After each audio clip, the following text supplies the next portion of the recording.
Hi guys, and welcome back. Welcome to part 3 of our speech series. And in this video, I am going to show you the types of books I use to help kids communicate, the types of activities I do with them, and how I engage with them to encourage more verbal communication. So if you're interested and curious to see how I do it in therapy and at home, please join us as we dive right in.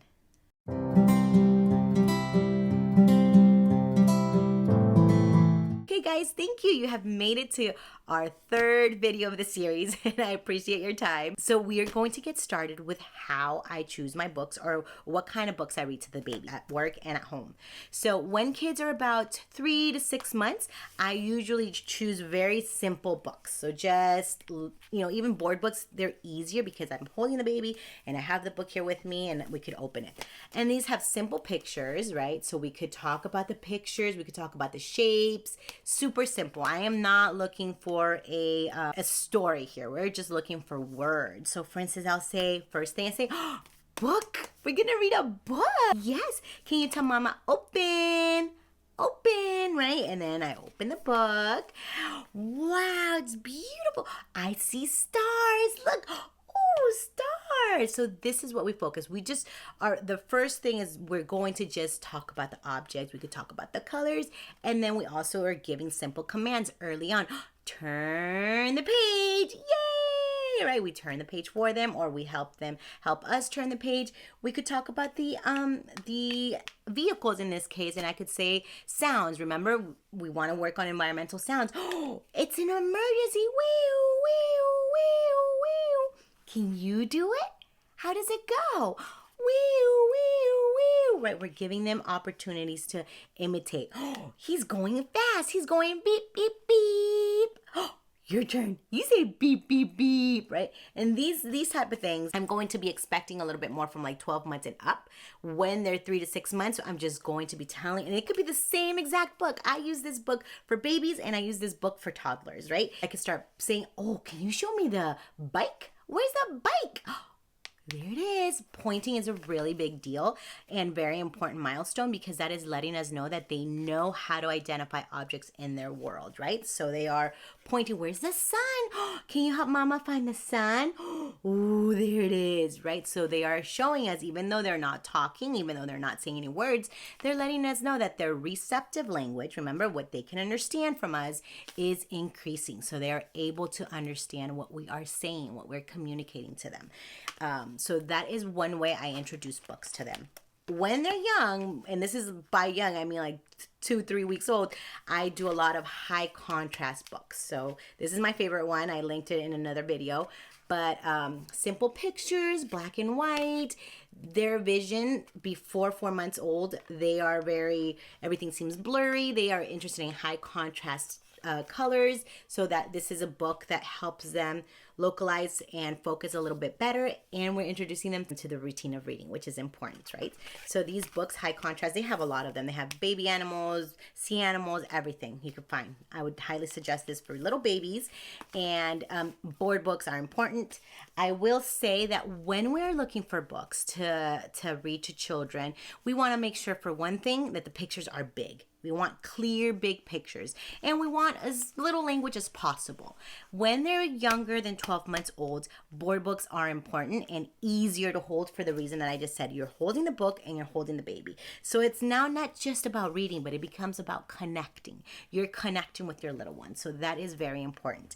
Now, I have this book, the following book.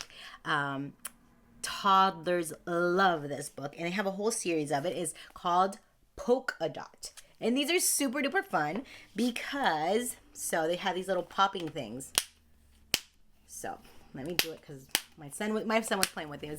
So when you open it, you're like, oh, look, I see dots. And we can work on pop, pop, pop, and so on and so forth, right? And then you open, it's usually counting. This one's counting from 10 to 1. But we could talk about chickens, right? We could talk about what their sounds, cluck, cluck, cluck. Click, click, click. Can you help mama? Can you help me find them? And the way you're helping your child, you're working on fine motor skills again because you're pointing with your index, and it's a very interactive book because you then push back everything you already did in the page before. So kids really, really love these books.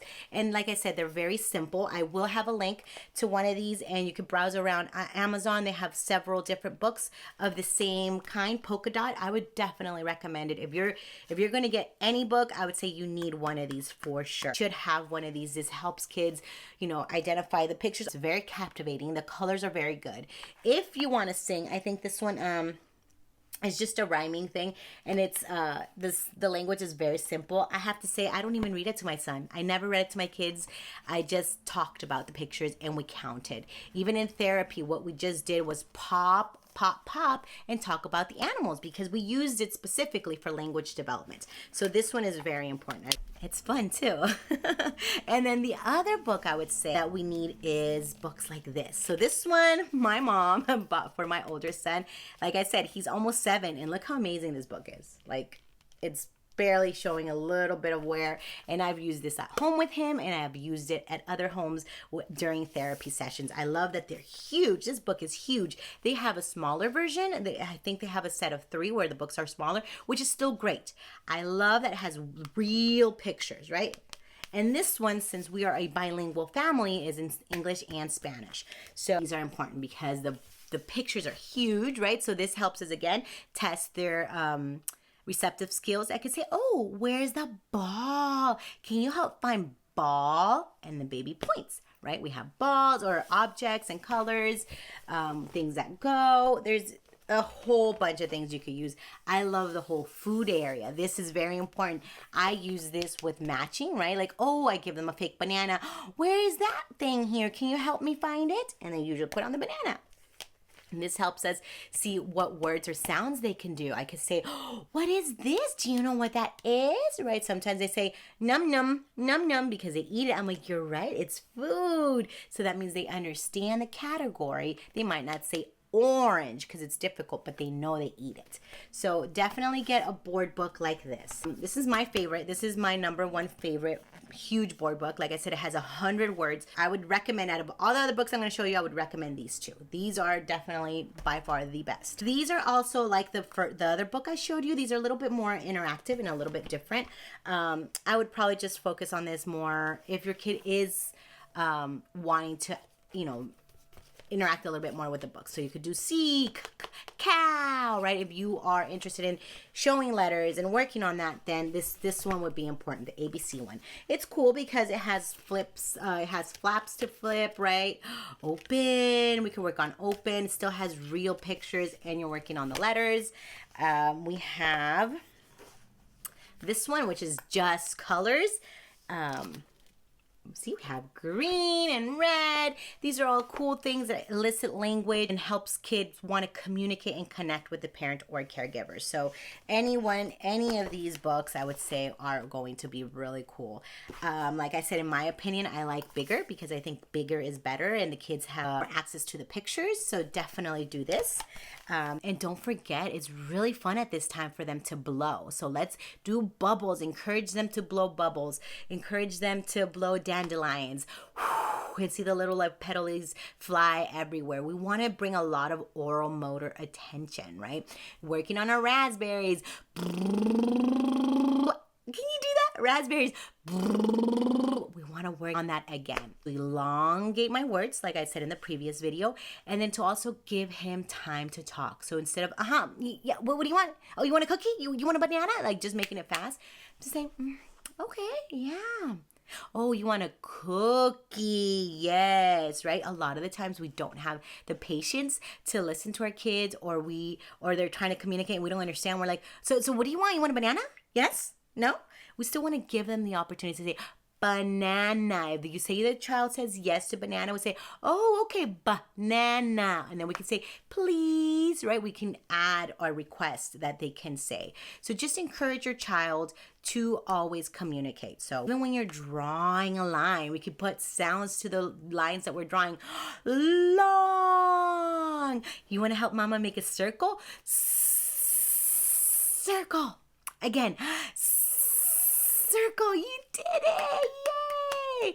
Connecting other senses as we're trying to work on speech really helps children kind of bring things together and kind of sum it up for them. Now, I know I've given you a lot of tips and things that I do during therapy. I want to hear from you. Let me know, what concerns do you have? Are you doing speech therapy and you maybe need a little bit more tips as to what kind of toys or things that can help you at home with your child? Just let me know. And please don't forget to give this video a thumbs up. Thank you so much for your time. Share this video with others that might need this material or this content to help their children grow. You guys have a wonderful day. Bye.